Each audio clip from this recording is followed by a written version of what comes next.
4. 새로운 활무대를 그리는 마음. 화성의숙에서는 학교 운영자금의 부족 때문에 많은 곤란을 겪고 있었다. 의숙의 학생 수가 100명도 채 되지 못했으나 당시의 독립군 형편에서 그만한 학생들을 먹여 살린다는 것도 허란 일은 아니었다. 정의부가 주인이었지만 돈을 넉넉히 대주지 못하였다. 백성들한테서 한 푼 두 푼 모은 군자금으로 행정, 군사, 민사의 3가지 틀고리를 다 갖추고 한 개 국가와 맞먹는 호우를 가까스로 유지해 나가는 정의부로서는 돈을 크게 대줄 처지가 못 되었다. 화성의숙 당국은 자금난을 해결하기 위하여 학생들을 학교 운영자금 모연공작에 주기적으로 동원시켰다. 학생들은 20명이 한 조가 되어 자기 출신 중대에 돌아가 무기를 받아가지고는 2달 동안씩 정의부 관할구역을 돌아다니면서 자금을 모으다가 기한이 되면 다른 조와 교대하곤 하였다. 그렇게 돈을 모았대야 몇 달을 넘기지 못하고 인차 바닥이 나곤 하였다. 그러면 또 길림에 올라가서 정의부에 손을 내밀었다. 한 번은 최동호 숙장이 겨울나이 준비를 위한 자금을 해결하려고 정의부 본부에 숙감을 파견한 일이 있었다. 그런데 숙감은 빈손으로 학교에 돌아와 삼중대장을 나쁜 놈이라고 욕하였다. 화성의숙에 주려고 내놓았던 돈을 삼중대장이 먼저 가르쳐가지고 가서 자기의 결혼식 비용으로 몽땅 써버렸다는 것이었다. 어찌나도 돈을 물수듯 했던지 며칠을 불거두고 온 동네를 다 먹이고도 음식이 남아 이웃 동네 사람들까지 불러다 먹이었다고 한다. 나는 그 소식을 듣고 분격을 금할 수 없었다. 정의부 금고에 있는 돈이라고 하여 하늘에서 저절로 떨어지는 것은 아니었다. 그 돈은 백성들이 죽을 먹고 끼니를 건너면서도 나라를 찾아달라고 분전을 모아 군자금으로 바친 돈이었다. 돈이 없으면 집신을 삼아 팔아서라도 군자금을 내고서야 마음을 놓는 우리 인민이었다. 삼중대장한테는 그런 것도 안중에 없는 모양이었다. 사리사욕에 얼마나 눈이 어두우면 중대장이라는 사람이 그런 느절한 사치행위를 하였겠는가. 총을 잡고 적과 혈전을 벌여야 할 사명을 지니고 있는 지휘관이 그러한 탐호 행위를 꺼리낌없이 하였다는 것은 독립군의 상층이 변질되어 가고 있다는 하나의 증거이다. 을사조약 후 최익현이 지휘한 순창의병의 패보를 듣고 수백 명의 의병을 모아 전라도 일대에서 맹활약을 하던 한 의병장은 자기 부하가 백성의 재물을 약탈한 사실을 알고는 그것을 탄식하던 끝에 부대를 해산하고 산속에 숨었다고 한다. 이 이야기를 들으면 그 의병장이 백성에 대한 침해를 얼마나 큰 수치로 죄악으로 받아들였는가를 가늠할 수 있다. 삼중대장의 비행은 결국 인민에 대한 침해라고 할 수 있었다. 나는 임강에서 살 때 독립군의 몇몇 대원이 조선에 건너가서 농민들의 소를 강제로 빼앗아가지고 돌아와 사람들의 말밥에 오르는 것을 보았다. 그 대원들이 소속된 부대의 지휘관이 우리 집에 왔다가 아버지한테서 호된 추궁을 받고 돌아갔다. 그 당시 독립군이 군자금을 거두려고 관할구역의 조선인 거주 지역들에 나타나면 지역을 책임진 사람들이 아무 집에서는 돈 얼마, 아무 집에서는 쌀 몇 말 하는 식으로 문서를 만들어 불하게 돌렸다. 주민들은 그 문서에 적혀있는 양만큼 돈이나 식량을 군자금으로 바쳐야 하였다. 가난한 농사꾼들한테는 이것이 큰 부담이었다. 그러나 독립군들은 그런 사정은 외면하고 어떻게 하나 더 많은 돈을 받아내려고 애를 썼으며 저만큼씩 관할구역을 정해놓고 승병 내기로 그 울타리를 넓히었다. 어떤 독립군들은 다른 무장단 성원들이 모여내오는 자금을 중간에서 협박하여 빼앗아가지고 달아나기도 하였다. 크고 작은 무장단 성원들이 저만큼씩 인민들한테서 경쟁적으로 돈을 긁어들였다. 그들은 백성들을 순전한 납세자, 돈을 대주고 쌀을 대주고 잠자리를 대주는 시중꾼들로밖에 보지 않았다. 이런 비행은 지난날 봉건 사회의 관료배들이 하던 행위와 조금도 다를 바가 없었다. 조선의 봉건 통치배들은 궁궐에 억관자를 쓰고 앉아 인민의 피땀을 짜낼 새로운 세금법만 만들어내면서 백성들의 주머니를 끊임없이 털어갔다. 한때 봉건 정부는 경복궁을 짓는데 막대한 돈을 써버리고 그것을 보충하기 위하여 문세, 통행세, 문세라는 것까지 생각해냈다. 그렇게 긁어간 돈으로 대학이라도 하나 세우고 공장이라도 지어놓았다면 후손들한테서 고맙다는 말이라도 들었을 것이다. 화성의숙의 진보적 청년들은 중대장이라는 사람이 그 지경으로 타락하였으니 독립군도 이제는 망해가는 모양이라고 개탄하였다. 그러나 그저 비난하고 개탄할 뿐이었다. 지금과 같이 밝은 세상이면 군민이 여론을 모아가지고 법에 제기한다든가 동지재판 같은 것을 하여 버릇을 떼주겠지만 법도 없고 군율도 무른 당시로서는 별도리가 없었다. 정의부의 민사를 담당한 기구가 있기는 하였지만 그것은 간판뿐으로서 군자금을 제대로 바치지 못하는 백성들이나 데려다가 볼기를 치는 정도이고 중대장과 같은 사람들의 위법 행위에 대해서는 눈을 감아주었다. 그들의 법에는 상층만이 통하는 개구멍이 따로 있었다. 나는 이 사건을 계기로 독립군과 모든 독립운동자들에게 단단히 경정을 울려야겠다고 결심하였다. 그런데 어떻게 경정을 울리겠는가 하는 것이 문제였다. 최창걸은 당장 학생 대표들을 선출해서 1중대부터 6중대까지 빠짐없이 돌아다니며 항의를 들이대자고 하였다. 어떤 동무들은 정의부가 발간하는 대동민보 같은 출판물에 글을 써서 독립군의 관료 행동을 폭로하자고도 하였다. 그렇게 하면 좋겠지만 3중대장과 처지가 별반 차이 없는 정의부 본부나 다른 중대장들, 출판물의 편집성원들이 그런 내용을 받아들이겠는가 하는 것이 문제였다. 나는 확신성 없는 방법을 가지고 날짜를 질질 끌 것이 아니라 독립군 각 중대들의 성토문을 보내자고 하였다.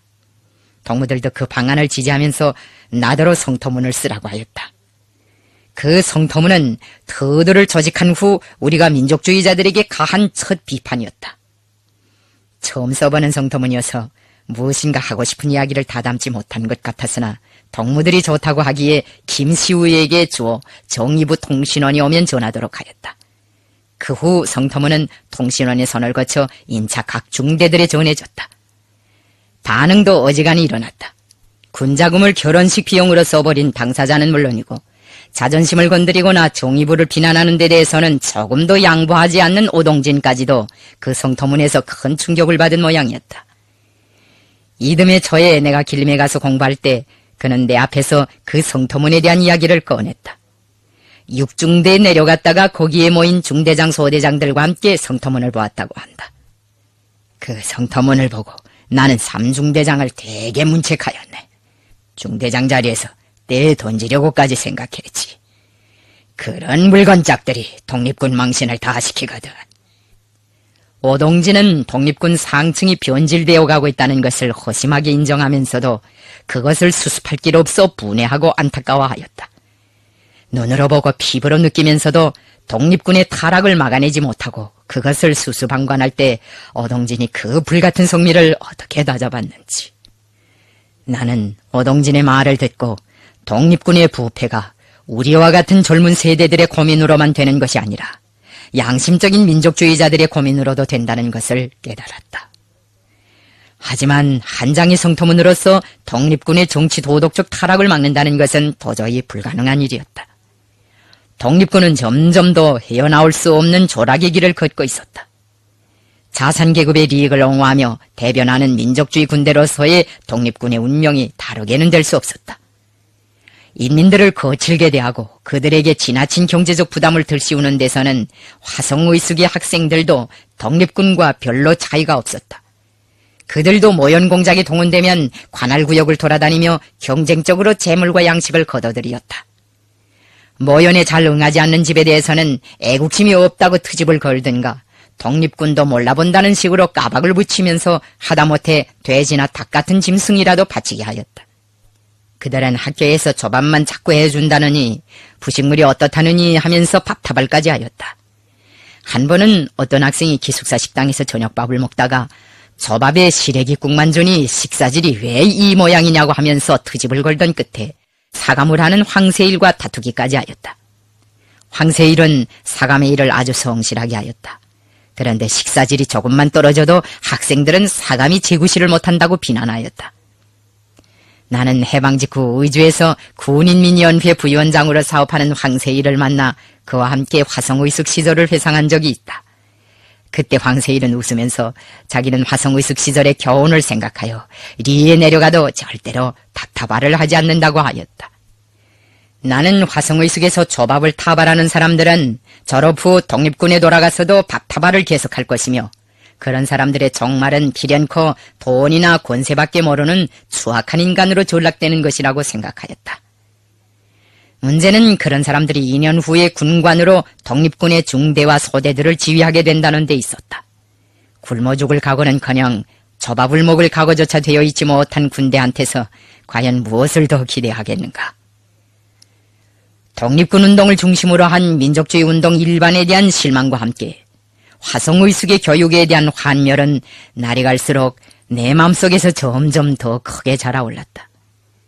화성의숙은 나의 기대에 만족을 주지 못하였고 나는 화성의숙의 기대를 충족시킬 수 없었다. 화성의숙이 내가 바라는 그런 학교로 될 수 없는 것처럼 나도 화성의숙이 바라는 그런 학생으로 될 수 없었다. 화성의숙에 대한 나의 불만과 나에 대한 화성의숙의 불만은 서로 정비례하였다. 나는 막스레닌주의 선진 사상에 심취되면 될수록 화성의숙의 교육으로부터 멀어져 갔고 화성의숙의 교육으로부터 멀어지면 멀어질수록 헤어나올 수 없는 고민의 세계에 빠지었다.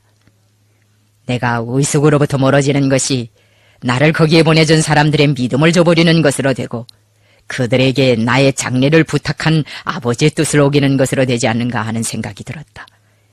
아버지의 장례에 참가하려고 수백 리를 달려와 나를 위로해주고 노자를 찔러주며 의숙으로 등을 떠밀어주던 오동진과 의숙에 왔다고 나에게 술까지 부어주던 김시우며 최동어며 강재하 선생들의 생각을 하면 참으로 죄송스럽기도 하였다. 그런 사람들과의 의리를 지키자면 내가 불만이 있더라도 화성의숙의 교육에 재미를 붙여야 하였다. 눈을 꾹 감고 2년 동안 공부하다가 배치해주는 중대에 가서 곰상곰상 독립군 생활을 하면 그 사람들 앞에서 체면도 세울 수 있었다. 독립군 생활을 한다고 하여 새 사조에 대한 연구를 못하거나 터도의 토전을 넓히는 작업을 못한다는 법은 없었다. 그러나 그런 체면 때문에 자기가 보수적이라고 규정한 교육과 외교를 하면서 적당히 지낸다는 것은 상상도 할 수 없는 일이었다. 나는 그런 방식으로 낡은 교육과 타협하고 싶지 않았다.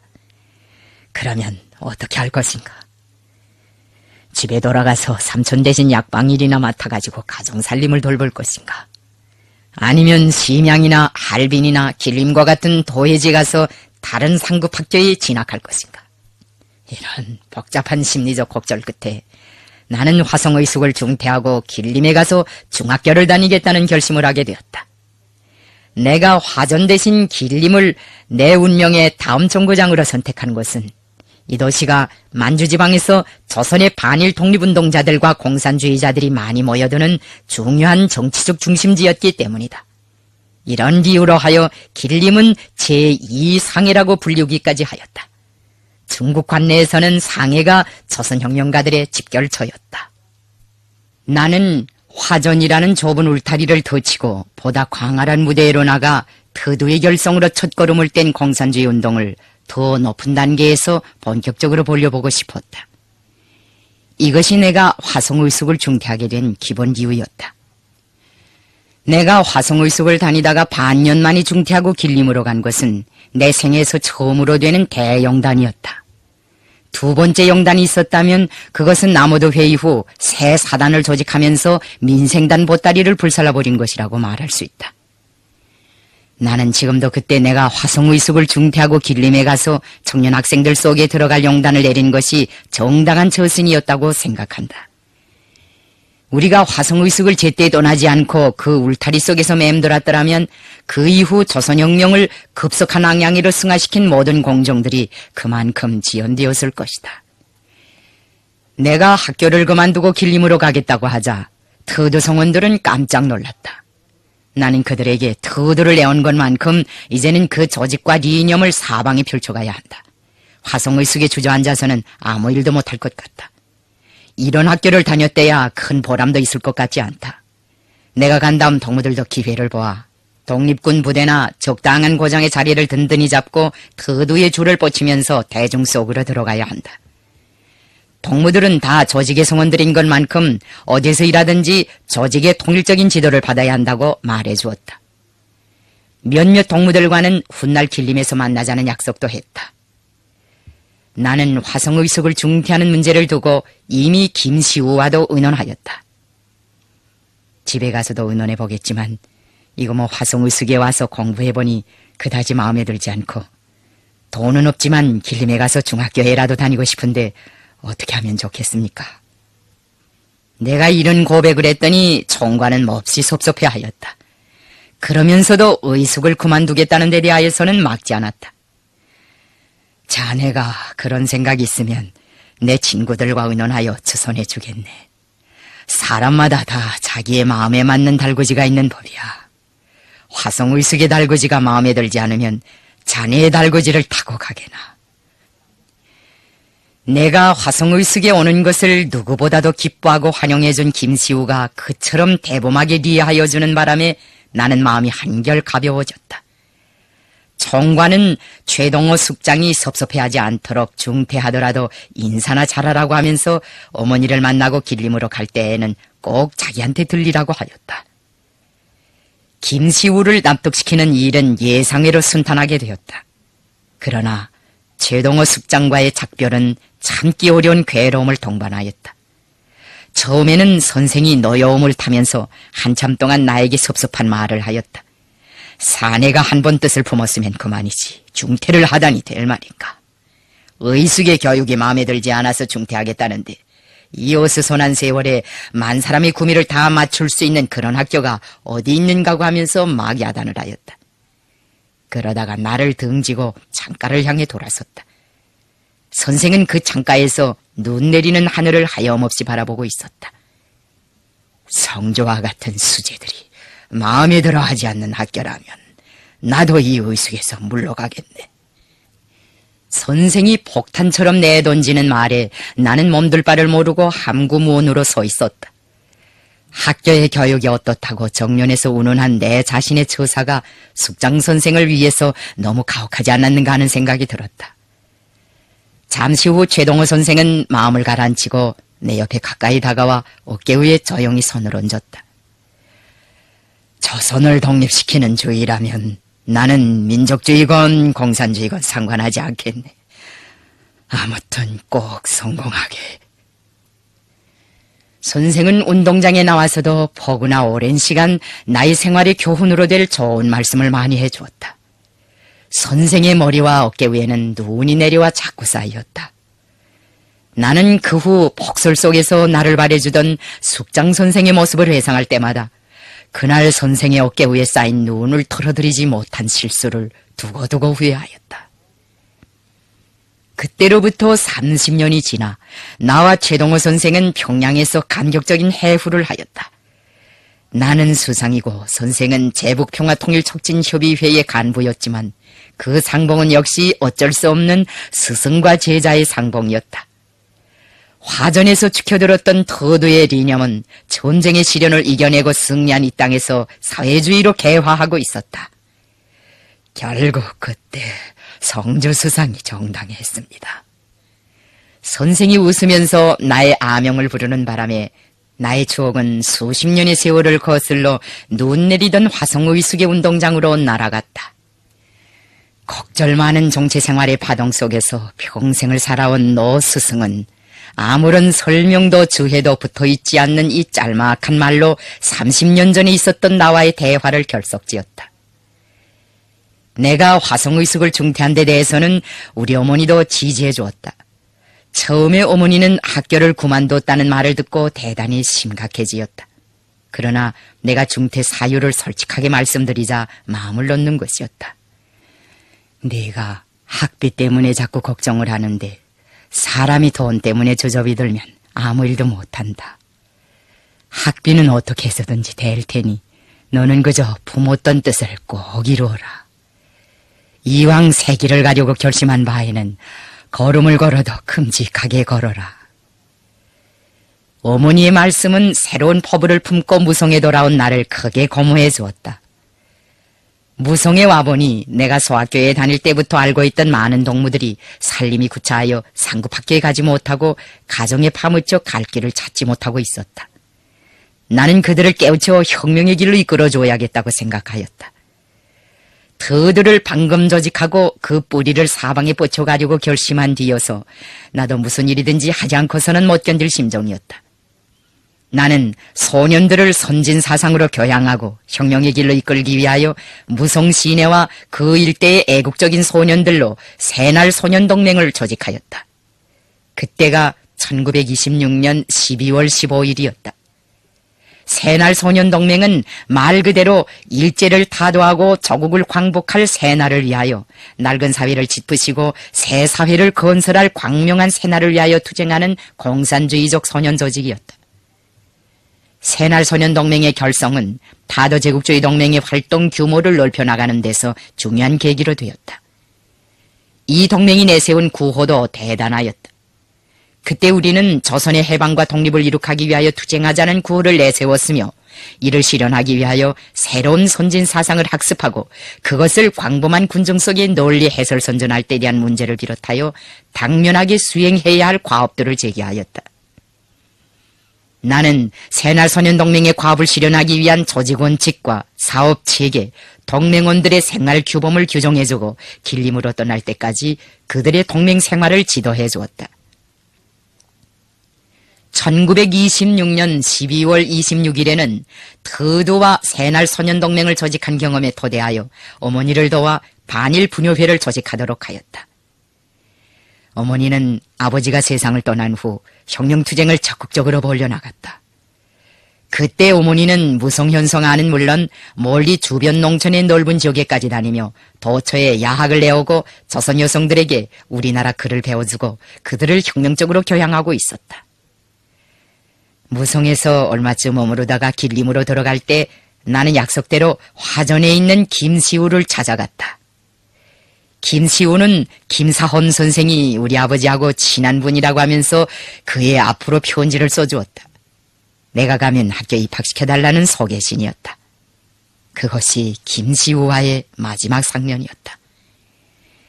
김시우는 내가 잊지 못하는 사람들 가운데서도 가장 인상 깊은 한 사람이다. 그는 말이 적은 사람이지만 나라의 독립을 위해 많은 일을 하였다. 대중계몽과 후대교육으로부터 무기 구입, 자금 조달, 국내 공작원들의 길 안내, 비밀문건과 비밀자료들의 전달, 무장단체들의 통합과 행동 통일을 위한 사업에 이르기까지 그가 관계하지 않은 분야란 거의 없다. 그는 아버지의 일을 잘 도와주었을 뿐 아니라 내가 하는 일도 성심성의로 뒷받침해 주었다. 우리가 터들을 묻던 날 밖에서 망을 받으며 누구보다 기뻐한 사람도 김시우였다. 김시우는 나와 헤어진 후에도 영풍정미소를 계속 운영하면서 독립군의 식량을 대주고 조선인 학생들에 대한 후원을 열심히 하였다. 중국에서 국내전쟁을 할 때에는 혁명후원회 위원장으로 화전에서 일본 군대와 장개석 군대의 침해로부터 조선 사람들의 생명재산을 지키느라고 모진 고생을 하였다. 김시우가 조국으로 돌아온 것은 1958년이었다. 한평생 민족을 위해 그처럼 많은 일을 하고서도 그는 그것을 한 번도 입 밖에 내지 않았다. 그러다 나니 나도 그의 행처를 알 수가 없었다. 그는 전천에서 중병이 들어 임종의 날이 며칠밖에 남지 않았다는 것을 알게 된 때에야 비로소 자식들 앞에서 우리 아버지와의 관계, 나와의 연고 관계를 이야기하였다. 그 말을 들은 아들이 깜짝 놀라면서 그런 깊은 인연이 있으면 왜 장군님을 한 번도 찾아가지 않았는가? 장군님이 아버지를 만나면 얼마나 기뻐하시겠는가? 장군님이 지금 우리 전천 땅에 와서 현지 지도를 하고 계시는데 이제라도 늦지 않으니 아버지가 몸을 움직일 수 없는 형편이면 우리 집에 모시는 것이 도리가 아닌가 하고 들이댔다. 그때 내가 정말 전천군에서 현지 지도를 하고 있었다. 김시우는 아들의 말을 듣고 도리어 그를 꾸짖었다. 내가 죽기 전에 옛날 일을 이야기하는 건 너희들이 무슨 도구리부라고 그러는 게 아니다.